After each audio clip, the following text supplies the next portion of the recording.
I declare New Delhi World Book Fair 2014 open। राष्ट्रपति प्रणब मुखर्जी के भाषण के साथ ही नई दिल्ली विश्व पुस्तक मेले के द्वार शनिवार से पुस्तक प्रेमियों के लिए खुल गए हैं। राष्ट्रपति ने मेले के उद्घाटन समारोह पर कहा कि भारत में बच्चों के लिए साहित्य लिखने की शुरू से ही परंपरा रही है। उन्होंने कहा कि इंटरनेट और डिजिटल मीडिया के इस दौर में भी किताबें और प्रकाशित सामग्री पढ़ने की आदतें नहीं बदल सकती।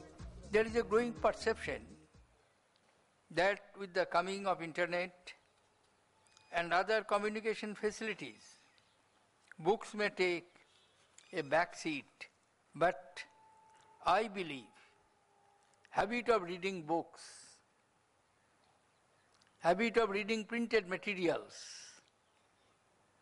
inherent in the human civilization, and no technological upgradation can replace this habit।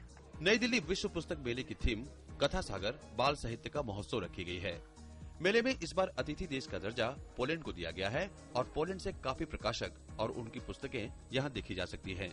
Bharat पहुँचने और यहाँ अतिथि देश का दर्जा पाकर ये लोग काफी उत्साहित हैं। Oh, it's an exciting place. There's plenty of people. We worked very hard for 2 years together with National Book Trust to be present here, and this is a great feast of literature, but also a historical moment when the Polish and Indian publishing industries meet। भारतीय प्रकाशक भी इस विश्व पुस्तक मेले को एक अच्छा मंच मानते हैं, जहां उनकी पुस्तकों को अंतर्राष्ट्रीय स्तर पर सराहा जाता है। वो हम लोगों के प्रकाशक यहाँ देखेंगे और उनकी किताबों को हम इंग्लिश भाषा में और हिंदी भाषा में और भारत की अन्य भाषाओं में ट्रांसलेट करके उस साहित्य को भारत के पाठकों के लिए भी उपलब्ध करा सकते हैं। इसी तरह से जो भारत का साहित्य है उसको वो लोग पोलिश भाषा में प्रकाशित करके पोलैंड के पाठकों के लिए उपलब्ध करा सकते हैं। इस पुस्तक मेले में दूरदर्शन मीडिया पार्टनर की भूमिका निभा रहा है। 9 दिनों तक चलने वाले इस पुस्तक मेले में देश दुनिया की तमाम तरह की किताबों से रूबरू होने का मौका पुस्तक प्रेमियों के पास है।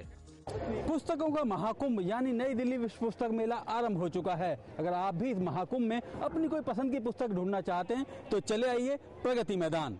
कैमरामैन जगपाल सिंह के साथ गिरीश निशाना, DD न्यूज, दिल्ली।